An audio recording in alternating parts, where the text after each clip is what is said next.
how to find and share YouTube QR code.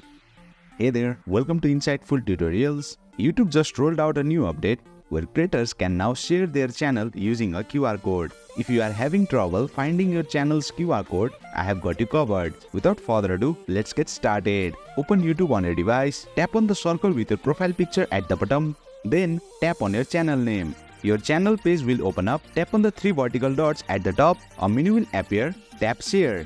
A menu will appear from the bottom. As you can see, there are various options to share your channel, including a QR code. Tap on it. This is my channel's QR code. YouTube automatically generates a QR code for you.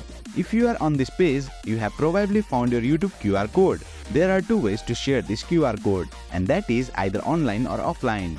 If you want to share your YouTube channel with someone online, simply come on to this page and have them scan the QR code. They will find your channel within seconds. For offline use, you can either take a screenshot or save the QR code to your device gallery. I recommend saving it. As you can see, there is a download button labeled Save to Camera Roll. Tap on it. Once you have saved your QR code to your camera roll, return to your home screen.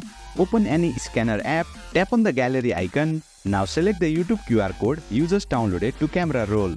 As you can see, I am getting my YouTube channel link as a result of scanning the QR code. Tap Go to Website. As you can see, I have been directed to my YouTube channel. Similarly, you can find your YouTube QR code and share it either online or offline as shown in this video. And there you have it. You have successfully learned how to find and share your YouTube QR code. That's it for today's video. If you found this video insightful, please don't forget to hit the like button and make sure to subscribe to our channel for more insightful tutorials.